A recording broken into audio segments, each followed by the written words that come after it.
கல்வாரி சிலுவையிலே வெற்றி சிறந்த ஆண்டவராக இயேசு கிறிஸ்துவின் திருப்பெயராலே உங்கள் எல்லோருக்கும் என்னுடைய வாழ்த்துக்கள். இந்த குட் ஃப்ரைடே நம்முடைய வாழ்க்கையில் ஒரு விசேஷமான ஒரு நாள். போன வருஷம் ஒரு சபையில் இந்த ஆண்டவருடைய 7 வார்த்தைகளை பேசுறதுக்காக நான் போயிருந்தேன். போகிற வழியில் ஒரு ஃப்ரெண்ட் என்னை பார்த்துட்டு கேட்டார், என்ன சார் எங்கே போயிட்டுருக்கிறீங்க? நான் சொன்னேன், இன்னைக்கு குட் ஃப்ரைடே, எங்கள் ஆண்டவர் கல்வாரி சிலுவையில் உயிரை கொடுத்த நாள், அதுக்காக ஒரு சபையில் நான் பேசுறதுக்காக போயிட்டுருக்கேன்னு சொன்னேன். அவர் கேட்டார், என்ன ஆண்டவர் உயிர் கொடுத்தாரு செத்து போனாருன்னு சொல்கிறீங்க, அப்படின்னா அது எப்படி ஒரு நல்ல நாளாக இருக்க முடியும்? குட் ஃப்ரைடேன்னு சொல்கிறீங்க, அது ஒரு பேட் டே தானே அப்படின்னு கேட்டார். நான் சொன்னேன், இந்த உலகத்தில் என் மனுஷங்களாம் செத்து போகிறாங்க, அதோட அவங்க கதை முடிஞ்சு போயிடும், மண்ணோட மண்ணாயிருவாங்க. ஆனால் ஆண்டவர் இயேசு அவர் செத்து அப்படியே மண்ணோட மண்ணா போயிடல, 3ஆவது நாள் உயிரோடு எழுந்தார். அது மட்டும் இல்லை, அவர் உயிரோடு எழுந்ததுனால மனுக்குலம் முழுசுக்குமா ஒரு பாவம் மன்னிப்பு கிடைச்சது, பரலோகம் போற ஒரு வழி ஆண்டவர் உண்டாக்கி கொடுத்தாரு அப்படின்னு சொன்னேன். அப்போ இந்த குட் ஃப்ரைடேன்றது உண்மையில ஒரு நல்ல வெள்ளி தான், நல்ல நாள், ஆண்டவர் நமக்காக உயிரை கொடுத்த நாள். அப்படி இருக்கும்போது நிச்சயமா இது ஒரு மகிழ்ச்சியான ஒரு நாள், ஆசீர்வாதமான ஒரு நாள் அப்படின்றதுல எந்த மாற்று கருத்தும் இருக்க முடியாது. இந்த சிலுவையில் ஆண்டவர் 7 வார்த்தைகளை பேசினார். என் மகன் என்கிட்ட கேட்டான், என்னப்பா இவ்வளோ பெரிய விஷயம் நடந்திருக்குது, அவரை ராத்திரியெல்லாம் சித்திரவதை பண்ணியிருக்காங்க, அடிச்சிருக்கிறாங்க, துன்புறுத்திருக்கிறாங்க, இவ்வளோ கஷ்டத்தின் மத்தியில் அவர் சிலுவையில் இருக்கும்போது இந்த 7 வார்த்தை மட்டும்தான் நான் பேசியிருப்பாரு அப்படின்னு கேட்டான். நான் சொன்னேன், அவர் வியாழக்கிழமை ராத்திரி அவரை அரெஸ்ட் பண்ணி கூட்டு போனாங்களே, அந்த நேரத்திலிருந்து அவர் அமைதியாக இருந்தார். ஏசாயா தீர்க்கதரிசிவர் சொல்றாரு, அடிக்கப்படும்படி கொண்டு போகப்படுகிற ஒரு ஆட்டுக்குட்டியை போல அவர் தம்முடைய வாயை திறவாது இருந்தார் அப்படின்னு. இவ்வளோ பெரிய வல்லமுள்ள ஆண்டவர், அவர் பேசினா பெரிய பெரிய அற்புதமெல்லாம் நடக்கும். இவ்வளோ வல்லமையா பேசக்கூடிய ஆண்டவர் ஒரு வார்த்தையும் பேசாம ஒரு ஆட்டுக்குட்டியை போல இருந்தாரு வியாழக்கிழமை ராத்திரியிலிருந்து. எவ்வளோ சித்திரவதையெல்லாம் அனுபவிச்சார், எவ்வளோ பாடெல்லாம் அனுபவிச்சார், இவ்வளோ ரத்தம் சிந்தி, இவ்வளோ கசையடி சாட்டி அடியெல்லாம் வாங்கி இவ்வளோ வேதனைப்பட்டு கடைசியில் இந்த வெள்ளிக்கிழமையில் அவர் சிலுவையில் அரைஞ்சப்ப கூட எவ்வளோ ரத்தம், உடம்புல இருக்கிற ரத்தமெல்லாம் வெளியேறி அவருக்கு அந்த கல்வாரி சிலுவையில் வேதனை உச்சிக்கு போயிட்டார். அப்போ இந்த நேரத்தில் இந்த 7 வார்த்தை மட்டும்தான் நான் பேசியிருப்பாரு, இன்னும் என்னென்னவோ சொல்லியிருப்பார், இன்னும் கத்தியிருப்பார், வேதனைப்பட்டிருப்பார். ஆனாலும் இந்த 7 வார்த்தை ரொம்ப விசேஷமானது, ரொம்ப ஷார்ட்டான வார்த்தைகள் ஆண்டவர் சொன்னார். ஆனால் அந்த ஒரு சின்ன சின்ன வார்த்தை கூட ஆழமான அர்த்தங்கள் உள்ள வார்த்தைங்க. ஆனால் இந்த ஒரு வார்த்தையை வச்சு 1 மணி நேரம் 2 மணி நேரமெல்லாம் பேசக்கூடிய அளவுக்கு அவ்வளோ பெரிய அர்த்தம் உள்ள வார்த்தைகளை ஒரு சின்ன சின்ன வார்த்தையை ஆண்டவர் பேசினார். சரி, எதுக்கு ஆண்டவர் இவ்வளோ கஷ்டப்படணும், எதுக்கு இவ்வளோ வேதனைப்படணும், எதுக்கு இவ்வளோ சித்திரவதை அனுபவிக்கணும், எதுக்கு இவ்வளோ ரத்தத்தை சிந்தி ஏன் இந்த மாதிரி ஒரு மரணத்தை அவர் சந்திக்கணும்? பைபிள் ஒரு வசனம் இருக்குது, ரத்தம் சிந்துதல் இல்லாமல் பாவ மன்னிப்பில்லை. நாம் செய்கிற பாவத்துக்கு ஒரு பிராயச்சித்தம் வேணும். அது எல்லா மதங்களும் எல்லா வேதங்களும் சொல்றது என்னன்னா, ரத்தம் சிந்துதல் நம்முடைய பாவத்துக்கு பரிகாரம். ரிக்வேதம், யசுர்வேதம், சாமவேதம், அதர்வண வேதம், குரான், பைபிள் எல்லா வேதங்களும் சொல்றது இதுதான், ரத்தம் சிந்துதல் இல்லாமல் பாவ மன்னிப்பில்லை. அப்படி என்ன ரத்தத்துல விசேஷம் அப்படின்னா, இந்த ரத்தத்துல தான் உயிர் இருக்குது. பைபிள் சொல்லுது, மாம்சத்தின் உயிர் ரத்தத்தில் இருக்குது. அப்போ ஒரு மனுஷனுடைய உடம்புல இருந்து ரத்தத்தெல்லாம் எடுத்துட்டா அவன் எவ்வளோ பெரிய பலசாலியா இருந்தாலும் எவ்வளோ பெரிய ஆளா இருந்தாலும் செத்து போயிடுவான். அப்போ உயிர் எங்க இருக்குன்னா நம்முடைய ரத்தத்துல தான் இருக்கு. அதனாலதான் அந்த காலத்துல ரத்தத்தை பலியா செலுத்தி பாவத்துக்கு பரிகாரம் செஞ்சாங்க. நான் ஸ்கூல் படிக்கிற டைம்ல என் ஃப்ரெண்டு ஒருத்தன் ஒரு நாள் ஒரு ஓனான கழுத்துல கயிறு கட்டி அப்படியே இழுத்துன்னு போனான். என்னடா என்ன விஷயம்னு கேட்டேன். நீ வா ஏன் பாருன்னு கூப்பிட்டான். போனால் ஒரு 3 ரோடு சந்திக்கிற இடத்துல அந்த ஓனா கழுத்தை அறுத்து கட் பண்ணி போட்டான். ஏன்டா டேய், ஏன் இப்படி பண்ற? உன் வாயில்லாத ஜீவனை ஏன் இப்படி கழுத்தறுத்து கொண்டு போட்டேன்னு கேட்டேன். அவன் சொன்னான், எங்க அப்பா அம்மா சொல்லி அனுப்புனாங்கடா, இந்த ஓனானை போயிட்டு முச்சந்தில் வச்சு கழுத்தை நீ கட் பண்ணி போட்டுரு அப்படின்னா. ஏன்னு கேட்டா அந்த ரத்தம் தான் பாவத்துக்கு பரிகாரம் அப்படின்னு சொன்னான். சில இடங்கள்ல பார்க்குறோம், பாவத்துக்கு பரிகாரம் சொல்லிட்டு ஆடு வெட்டுறது, கோழி வெட்டுறது, புறா வெட்டுறது, இந்த மாதிரிலாம் செய்கிறாங்க. இதுதான் பேசிக்கான காரணம். என்னன்னா, ரத்தம் சிந்துதல் தான் பாவத்துக்கு பரிகாரம். ஆனால் கொஞ்சம் யோசித்து பாருங்க, நான் ஒரு தப்பு செஞ்சுட்டு ஒரு புறாவை வெட்டி போட்டா எப்படி என்னுடைய பாவம் மன்னிக்கப்படும்? நான் ஒரு பெரிய தப்பு செஞ்சுட்டு ஒரு ஆட்டை கொண்டு போய் பலி கொடுத்தா அந்த ரத்தம் எப்படி என்னுடைய பாவத்தை மன்னிக்க முடியும்? வேற எந்த மிருகத்துடைய ரத்தமோ அதுக்கு பரிகாரமா இருக்க முடியாது. அப்ப நான் செய்யற பாவத்துக்கு நான் தான் ரத்தம் சிந்தணும். நாம செய்யற பாவத்துக்கு நம்முடைய ரத்தம் தான் சிந்தணும். ஆனா ரோமர் என்ற புஸ்தகத்துல நம்ம வாசிக்கிறோம், மனுஷர் எல்லோரும் பாவம் செய்து ஏகமாய் கெட்டு போனார்கள். அப்போ உலகத்துல யாருமே நீதிமான் கிடையாது. அப்போ நீதிமான் இல்லாத ஒருத்தனுடைய ரத்தம் பாவத்தை மன்னிக்க முடியாது. அப்ப என்னுடைய பாவத்துக்கு என்னுடைய ரத்தம் பரிகாரமாக முடியாது. அப்படின்னா சுத்தமான ஒரு ரத்தம், பாவம் இல்லாத ஒரு ரத்தம் தான் இந்த பாவத்துக்கு பரிகாரமா இருக்க முடியும். அதனாலதான் பிதாவாக தெய்வம் யோசித்தாரு, நான் உருவாக்கின என்னுடைய ஜனங்க இந்த பாவத்துல மறிச்சு அவங்க நரகத்துக்கு போகக்கூடாதுன்றதுக்காக சுத்தமான ஒரு ரத்தம் சிந்தப்படணும்னு சொல்லிட்டு தன்னுடைய ஒரே பேரான குமாரனாக இயேசு கிறிஸ்துவை இந்த உலகத்துக்கு அனுப்பினார். அப்ப அவர் தான் இந்த உலகத்துல நம்ம போல ஒரு மனுஷனா பிறந்து பாடுபட்டு நமக்காக சுத்தமான ரத்தத்தை சிந்தி இந்த கல்வாரி சிலுவையில நமக்காக பலியானார். சரி, இந்த சிலுவையில 7 வார்த்தைகள் ஆண்டவர் பேசினாருன்னு சொன்னேன். முதல் வார்த்தை அது யாராலுமே சொல்ல முடியாத ஒரு வார்த்தை. என்ன சொன்னாருன்னா, பிதாவே இவர்களுக்கு மன்னியும், தாங்கள் செய்கிறது இன்னது என்று அறியாது இருக்கிறார்கள். அப்படின்னா இது ஒரு ஜெபம் மாதிரி ஆண்டவர் பிதா கிட்ட சொல்றார். யாருக்காக இந்த ஜெபம்னா, யாரெல்லாம் அவரை அடிச்சாங்களோ, யாரெல்லாம் அவரை சித்திரவதை பண்ணாங்களோ, இந்த நிலைமைக்கு யாரெல்லாம் காரணமா இருந்தாங்களோ அவங்கள மன்னிக்க சொல்லி பிதாவினிடத்துல பரிந்து பேசுற ஒரு தெய்வத்தை நாம பார்க்கிறோம். இந்த உலகத்துல அப்படி யாருமே செய்ய முடியாது. யாராவது நமக்கு ஏதாவது செஞ்சிட்டாங்கன்னா பதிலுக்கு செஞ்சு ஆயிடணும். அவன் ஏதாவது நமக்கு ஒரு துரோகம் பண்ணா திருப்பி நாம ஏதாவது செஞ்சிடணும். நமக்கு ஏதாவது கெட்டது செஞ்சாங்கன்னா பதிலுக்கு நம்ம ஏதாவது செஞ்சிடணும். அப்படிதான் நம்ம நினைப்போம். பகவத்கீதையில 3 விதமான தர்மங்கள் சொல்லி இருக்குது. என்னன்னா, தர்மம், அதர்மம், சுதர்மம். இந்த தர்மம்ன்றது என்னன்னா, ஒருத்தர் நமக்கு நல்லது செஞ்சாங்கன்னா திரும்ப அவங்களுக்கு நாம நல்லது செய்யறது. ஒருவேளை நமக்கு யாராவது கெட்டது செஞ்சாங்கன்னா திரும்ப அவங்களுக்கு கெட்டது செய்யறது. நல்லதுக்கு நல்லது, கெட்டதுக்கு கெட்டது. இதுதான் தர்மம். அதர்மம் என்றது யாராவது நமக்கு நல்லது செஞ்சா திரும்ப அவங்களுக்கு கெடுதல் செய்யறது. நமக்கு நிறைய நன்மை செஞ்சிருப்பாங்க, ஆனா அவங்களுக்கு கெடுதல் நினைக்கிறது. இது அதர்மம். 3வது ஒண்ணு இருக்கு, அது சுதர்மம். அது என்னன்னா, நமக்கு யாராவது கெடுதலே பண்ணிட்டாலும் அவங்களுக்கு நல்லது செய்யறது. இதத்தான் ஆண்டவர் கல்வாரி சிலுவையில செஞ்சார். யாரெல்லாம் அவரை துன்புறுத்தினாங்களோ, யாரெல்லாம் அவரை வேதனைப்படுத்தினாங்களோ, கல்வாரி சிலுவையில யாரெல்லாம் அவரை அடிச்சு காயப்படுத்தி நொறுக்கி இவ்வளவு பெரிய பிரச்சனைக்குள்ள கொண்டு வந்தாங்களோ, அப்படிப்பட்ட ஜனங்களுக்காக ஒரு வேண்டுதல் ஆண்டவர் செய்யறாரு. பிதாவே இவர்களுக்கு மன்னியும்.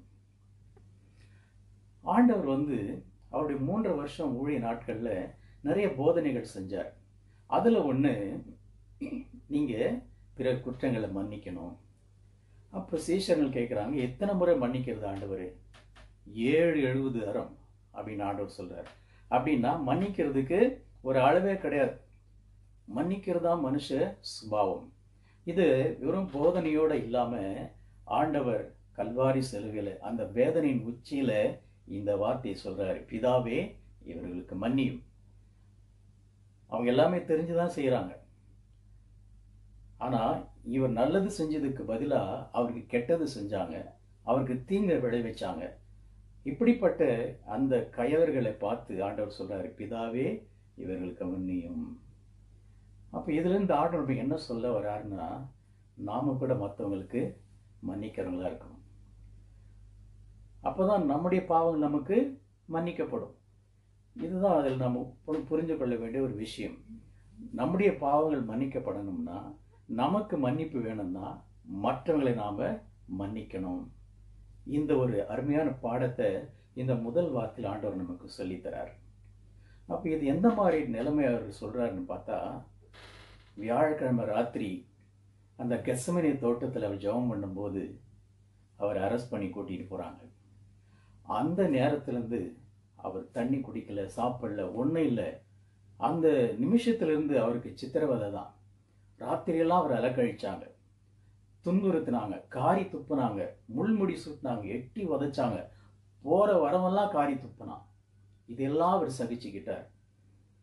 அடிச்சாங்க, பெரிய சாட்டையை வச்சு 40 அடிக்கு ஒரு அடி குறைவா 39 அடி அடிச்சாங்க.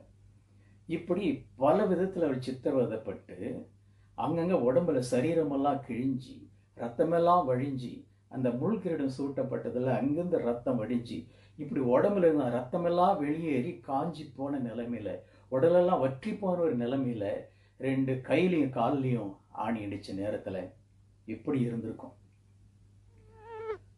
அந்த பாரமான சிலுவையை தூக்கி சுமந்துகிட்டு வந்து அதே சிலுவையில ஆணியால அடிச்சு மேல நிக்க வச்சிருந்தப்ப யாருக்காவது இப்படி சொல்லணும்னு தோணுமா?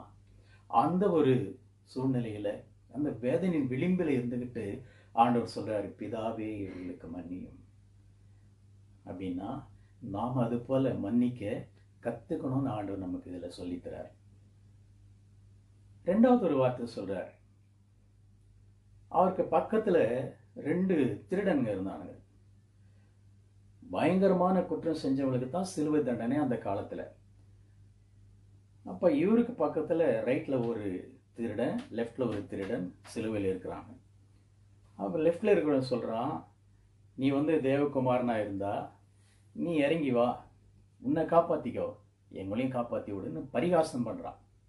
அப்போ ரைட்ல இருந்த திருடன் சொல்றான், நாம நியாயமா தண்டிக்கப்படுறோம், நாம செஞ்ச தப்புக்கு தண்டனை அனுபவிக்கிறோம். ஆனா ஒண்ணுமே செய்யாதவர், நன்மை செஞ்சவர் நம்ம கூட இப்படிப்பட்ட தண்டனை அனுபவிக்கிறாரே அப்படின்னு மனசு வருந்திட்டு சொல்றான், ஆண்டவரே ஒரு மோட்ச ராஜ்யத்தில் வரும்போது என்னை நினைத்தருளும் அப்படின்றான். அந்த நேரத்தில் ஆண்டவர் சொல்றாரு, நீ நாளைக்கல்ல இன்றைக்கே என்னோடு கூட பரதேசில் இருப்பாய். அப்படின்னா இந்த எதுக்கு இந்த வார்த்தை ஆண்டவர் சொல்லணும் அப்படின்னா, எல்லாருக்கும் மன்னிப்பு தயாரா இருக்கு. எந்த நேரத்தில் அவர் மன்னிக்க தயாரா இருக்கிறார். நம்ம எப்படிப்பட்ட சூழ்நிலை இருந்தாலும் ஆண்டவரே என்னை மன்னிச்சிருங்கன்னு ஒரு வார்த்தை சொன்னா போதும், அவர் மன்னிக்க காத்துக்கிட்டு இருக்கிறார். அந்த திருடன் அவனுடைய வாழ்க்கையில் எவ்வளவு தவறுகள் செஞ்சிருப்பான், அதுக்கு தண்டனை தான் அனுபவிக்கிறான். கடைசி நேரத்துல அவன் மனம் திரும்புறத பார்க்கிறோம். அப்போ அந்த மனம் திரும்புதலை கர்த்தர் பார்க்கிறாரு. உடனே அந்த பரதேசில அவனுக்கு ஒரு இடத்தை உடனடியாக அவங்க கொடுக்கிறார். அப்ப இது மனம் திரும்புதல் ரொம்ப முக்கியமானது.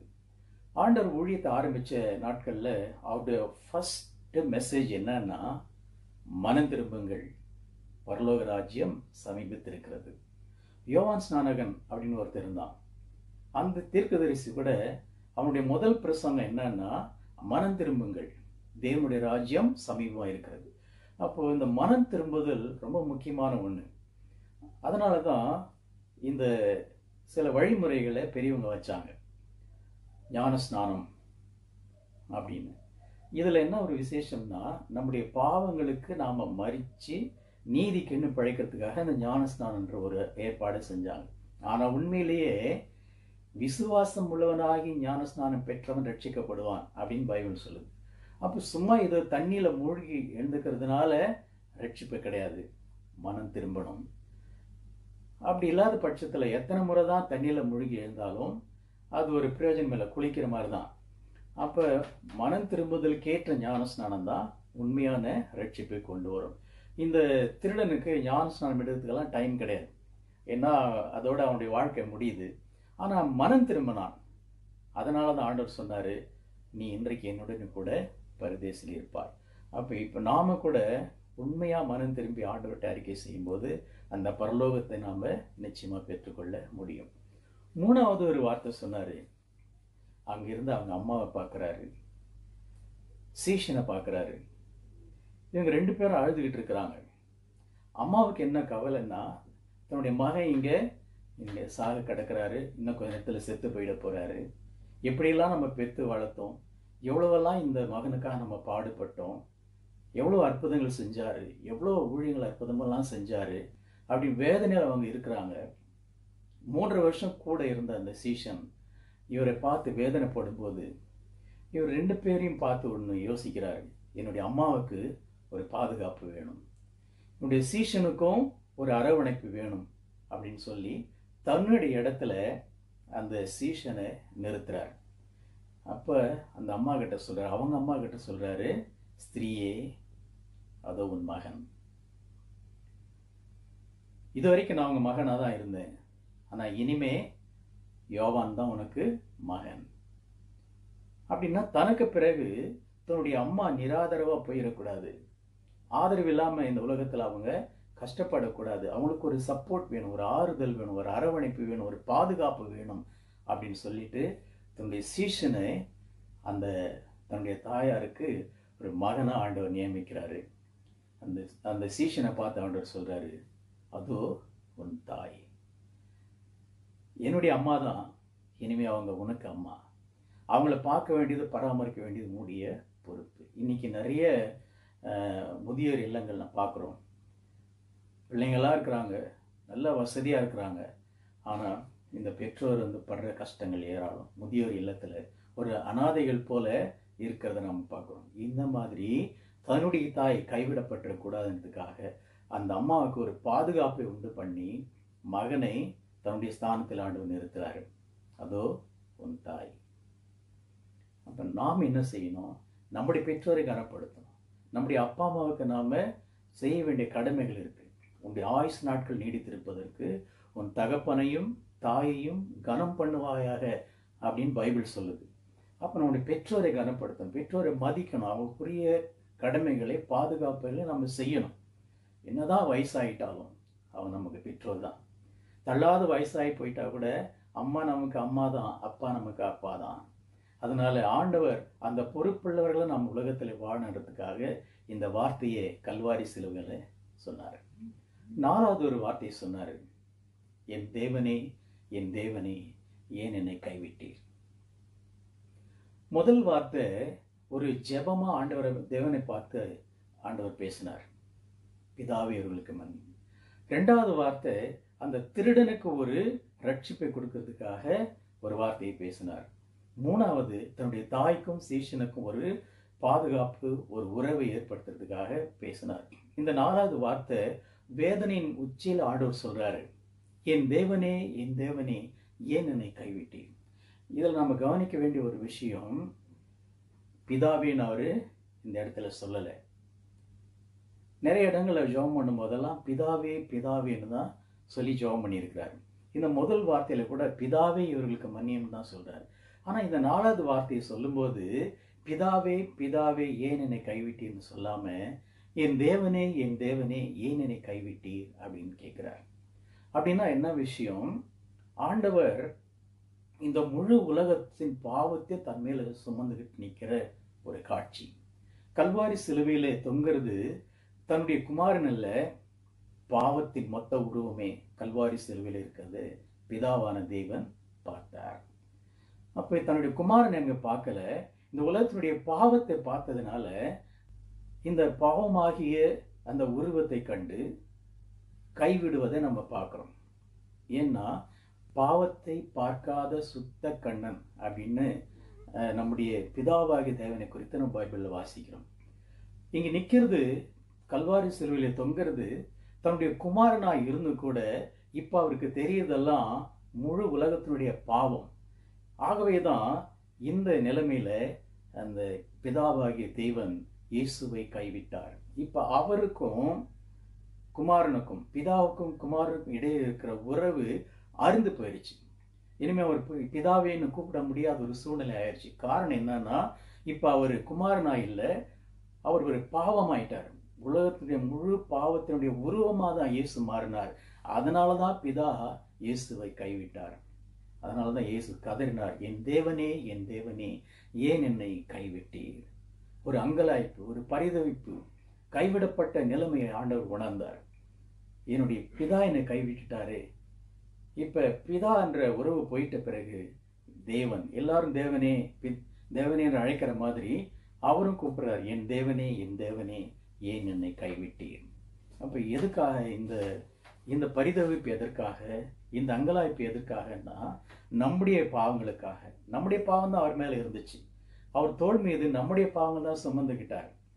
ஏசாயா தீர்க்கதரிசி சொல்றாரு, அவர் மெய்யாகவே நம்முடைய பாவங்களை ஏற்றுக்கொண்டு நம்முடைய பாரங்களை சுமந்தார். அப்படின்னா நம்முடைய பாவம் தான் அவர் மேல இருக்கு. அப்ப நமக்காக தான் இப்படிப்பட்ட ஒரு பரிதவிப்பு, ஒரு தவிப்பு அந்த கல்வாரி சிலுவையிலே ஆண்டவர் உணர்ந்தார். 5வது ஒரு வார்த்தை சொன்னாரு, நான் தாகமா இருக்கிறேன். இது எனக்கு ரொம்ப ஆச்சரியமா இருந்துச்சு. எப்படி ஒரு தெய்வம், இந்த உலகத்தை மீட்கிற ஒரு ரட்சகர், அவருக்கு எப்படி தாகம் உண்டாகும்? உண்டானதொன்றும் அவராலே அல்லாமல் உண்டாகவில்லைன்னு யோவான் சொல்றாரு. அப்ப ஆறுகளையும் நதிகளையும் கடலையும் நீரூற்றுகள் எல்லாத்தையும் படைச்சவர் இந்த ஆண்டவர். அவராலே அல்லாமல் ஒன்றுமே படைக்கப்படவில்லை. அப்ப எல்லாத்தையும் உண்டாக்கினவரே இவர் தான். நீர்நிலையை உண்டாக்கினவர், தடாகங்களை உண்டாக்கினவர், குளங்களை உண்டாக்கினவர், ஏரிகளை, ஆறுகளை, நதிகளை எல்லாத்தையும் உண்டாக்கின ஆண்டவர் தாகமா இருக்கிறேன் அப்படின்னு சொன்னாரு. இதுல 2 விதமான தாகத்தை நாம பார்க்க முடியும். ஒண்ணு, ராத்திரியெல்லாம் அவர் பட்ட கஷ்டங்கள், சித்திரவதை, அலைக்கழிக்கப்பட்டு, சாப்பாடு இல்லாம, தண்ணி இல்லாம வேதனைப்பட்டது, அடிக்கப்பட்டது, ரத்தமெல்லாம் வெளியேறி உடம்பெல்லாம் வறண்டு போன சூழ்நிலையில, நாக்கெல்லாம் காஞ்சி போய் அப்படிப்பட்ட ஒரு சூழ்நிலையில நிச்சயமா யாரா இருந்தாலும் சொல்ல முடியாத தாகமா தான் இருக்கும். தாகமா இருக்கேன் அப்படின்னு ஆண்டவர் சொன்னாரு. இன்னொரு விதம் எப்படி எடுத்துக்கலாம்னா, இந்த தாகம் ஆத்மாக்களை குறித்து ஒரு தாகமா ஆண்டவர் சொல்லியிருப்பார் என்று நான் விசுவாசிக்கிறேன். காரணம், அவர் சுற்றில இருக்கிற ஜனங்களை ஒரு சிலர் தவிர எல்லாருமே பாவத்துல தான் இருந்தாங்க. இன்னைக்கு உலகத்தில் இருக்கிற கோடான கோடி ஜனங்கள் பாவத்தில் அழிஞ்சிக்கிட்டு இருக்கிறாங்க. அப்ப இந்த ஜனங்களெல்லாம் ரட்சிக்கப்படாம இருக்காங்களே அப்படின்னு சொல்லி இந்த ஜனங்களுக்காக, ஜனங்களின் ரட்சிப்புக்காக அவர் அடைஞ்ச ஒரு தாகம், ஆத்ம தாகம். நான் தாகமா இருக்கிறேன். அப்ப இதனுடைய அர்த்தம் என்னன்னா, எதுக்காக ஆண்டவர் இப்படி சொன்னாருன்னா, அவருடைய தாகத்தை நாம தீர்க்கணும். நம்முடைய கடமை அவருடைய தாகத்தை தீர்க்கணும்ன்றதுதான். எப்படி அவருடைய தாகத்தை தீர்க்க முடியும்னா, ஆண்டவர் அறியாத ஆத்மாக்களை அவருக்குள்ளே கொண்டு வர்றது மூலமா தான் அவருடைய தாகத்தை நாம தீர்க்க முடியும். தாகமா இருக்கிறேன், அது ஒரு சாதாரண ஒரு வார்த்தை இல்லை. இந்த முழு உலகத்தில் இருக்கிற எல்லா ஜனங்களும் ரட்சிக்கப்படணும், எல்லா ஆத்மாக்களும் அவர்கிட்ட வரணும்னு ஆண்டவர் விரும்புறார். மனுஷர் ஒருவரும் நரகத்துக்கு போறது அவருக்கு பிரியமில்லை. எல்லாரும் பரலோகத்தில் அவர் கூட வாழணும்னு ஆண்டவர் விரும்புறார். ஒருவரும் கெட்டு போவது எனக்கு பிரியமில்லைன்னு ஆண்டவர் சொல்றாரு. அப்படின்னா யாருமே நரகத்துக்கு போகக்கூடாது, எல்லாரும் என் கூட வரணும், என்னுடைய ராஜ்யத்துல பரலோகத்துல எல்லாரும் மகிழ்ந்திருக்கணும் ஆண்டவர் விரும்புறார். அந்த ஒரு தாகம் தான் இந்த அழிந்து போகிற ஆத்மாக்கு. ஆண்டவர் அறியாத ஜனங்க இவங்களெல்லாம் அவருக்குள்ளே கொண்டு வர வேண்டியது நம்முடைய கடமை. நான் தாகமா இருக்கேன்னு ஆண்டவர் சொன்னாரே, அந்த தாகத்தை தீர்க்கிறதுக்கு நாம தான் ஒரு முயற்சி எடுக்கணும். அப்படி ஊழியத்தை செய்ய முன் வரணும். இதைத்தான் ஆண்டவர் விரும்புகிறார். யார் என் காரியமாய் போவான், யாரை நான் அனுப்புவேன் அப்படின்னு ஆண்டவர் ஏங்குகிற ஒரு வசனத்தை நம்ம பைபிள்ல பார்க்கிறோம். அப்போ அவருடைய தாகம் தீர்க்கணும்னா அது நம்மளால தான் முடியும். அவரை அறியாத ஆத்மாக்களை ரட்சிப்புகளை கொண்டு வர வேண்டியது நம்முடைய கடமை. 6வது சொன்னாரு, முடிந்தது. இது முடிந்ததுன்னா ஒரே ஒரு ஷார்ட் வேர்டில் அவர் சொல்லிட்டாரு. அந்த முடிந்ததுன்றதுல எவ்வளோ அர்த்தங்கள் இருக்குது. அவர் என்ன பர்பஸ்க்காக அந்த உலகத்தில் வந்தாரோ அந்த வேலை முடிஞ்சது. அவர் என்னென்ன அந்த உலகத்தில் செய்யணும்னு நினச்சி வந்தாரோ அந்த வேலையெல்லாம் செஞ்சு முடிச்சாச்சு. அது மட்டும் இல்லை, இந்த உலகத்தினுடைய மக்களுடைய பாவங்களெல்லாம் மன்னிக்கிறதுக்காக ரத்தம் சிந்தணும், ரத்தம் சிந்தி முடிச்சாச்சு. பாவங்களுக்காக மக்களுடைய தண்டனையை அவர் ஏற்றுக்கொள்ளணும், அது முடிஞ்சது. எல்லாமே முடிஞ்சு போச்சு. இனிமே ஒன்றும் இல்லை, எல்லாம் செய்ய வேண்டியதெல்லாம் செஞ்சு முடிச்சிட்டாரு. அது ஒரு வெற்றியின் வார்த்தை. இட்ஸ் ஃபினிஷ்ட் அப்படின்னு ஆண்டவர் சொன்னார். முடிஞ்சது, அப்படின்னா எல்லாத்தையும் முடிச்சிட்டேன். எனக்கு என்ன வேலை கொடுக்கப்பட்டதோ அந்த வேலையை நான் முடிச்சிட்டேன். பிதா என்ன நோக்கத்தோடு அவர் இந்த உலகத்துக்கு அனுப்பினாரோ அந்த நோக்கத்தை அவர் நிறைவேற்றி முடிச்சிட்டார். அப்போ நாம் இந்த உலகத்தில் வந்திருக்கிறோமே, நாம செய்ய வேண்டிய வேலைங்களை நாம் கரெக்டாக செஞ்சு முடிக்கணும். நாம் செய்ய வேண்டிய பணிகளை, நம்முடைய கடமைகளை கரெக்டாக செய்யணும்னு ஆண்டவர் நமக்கு இந்த வார்த்தையின் மூலமாக அறிவுறுத்துறார். முடிந்தது அப்படின்னு ஆண்டவர் சொன்னாரே, அந்த மாதிரி நாம கூட சொல்லணும். எப்போ எல்லாத்தையும் செஞ்சு முடிச்சுட்டு முடிந்தது அப்படின்னு சொல்ல முடியும். கடைசி ஆண்டவர் வார்த்தை சொன்னாரு, பிதாவே உமது கைகளில் என் ஆவியை ஒப்புவிக்கிறேன். முதல் வார்த்தை என்ன சொன்னாரு? பிதாவை இவர்களுக்கு மன்னியும். பிதாவை நோக்கி ஒரு பிரேயர் மாதிரி பண்ணாரு. கடைசி வார்த்தையும் அப்படிதான், பிதாவே அப்படின்னு கூப்பிட்டு உமது கைகளில் என் ஆவியை ஒப்புவிக்கிறேன். அப்படின்னா இந்த ஆவி அது பரலோகத்தில் வந்து பிதாவினிடத்திலிருந்து வந்தது. அதனால திரும்ப பிதாவினிடத்திலே அவர் ஒப்பு கொடுக்கிறார். எப்ப இந்த உலகத்துல வந்துச்சுன்னா, கன்னி மரியாள் வீட்டுக்குள்ளே உட்கார்ந்துருந்தப்ப ஜெபம் பண்ணிட்டு இருந்த நேரத்துல தேவதூதன் இறங்கி வந்தார். கிருபை பெற்றவளே வாழ்க அப்படின்னு சொல்லிட்டு அவளுக்கு ஒரு ஆசீர்வாதமான வார்த்தையை சொல்றாரு, நீ ஒரு குமாரனை பெறுவாய். ஐயோ ஆண்டவரே, நான் என்ன செய்வேன், எனக்கு இன்னும் கல்யாணம் ஆகலையே, நான் கன்னிகையா இருக்கேனே, எனக்கு எப்படி குழந்தை பிறக்க முடியும் அப்படின்னு அவர் பதறி போன நேரத்துல தேவதூதன் சொன்னாரு, பரிசுத்தாவினிடத்தில் வரும்பொழுது நீ ஒரு குமாரனை பெற்றெடுப்பாய். உன்னிடத்தில் உண்டானது பரிசுத்த ஆவியினால் உண்டாயிருக்கிறதுன்னு சொன்னார்.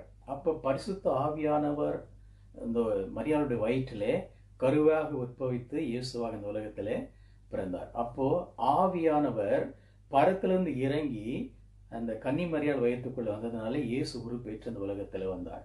அப்போ அந்த எங்கிருந்து அந்த ஆவி வந்துச்சோ அந்த இடத்துல திரும்ப இயேசு அதே ஆவியை ஒப்பு கொடுக்கிறார். பிதாவே உமது கைகளில் என் ஆவியை ஒப்புவிக்கிறேன்.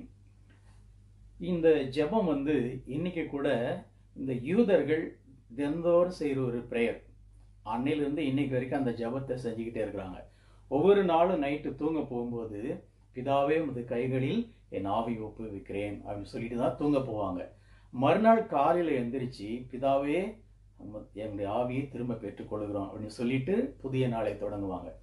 அப்ப இந்த உங்களுடைய கைகளில் ஆவி ஒப்புவிக்கிறேன் அப்படின்னு சொல்றது அந்த யூத முறைப்படி ஒவ்வொரு நாளும் அவங்க செய்யற ஒரு பிரேயர்.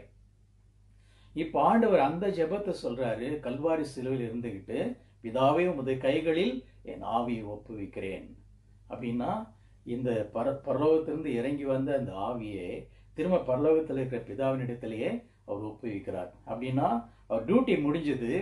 அப்ப இனிமே இது தேவையில்லை, எங்கிருந்து வந்ததோ அங்கேயே நான் கொடுக்கிறேன்ட்டு திரும்ப கொடுக்கிற ஒரு பொறுப்புள்ள ஒரு வார்த்தையை நம்ம பார்க்கிறோம்.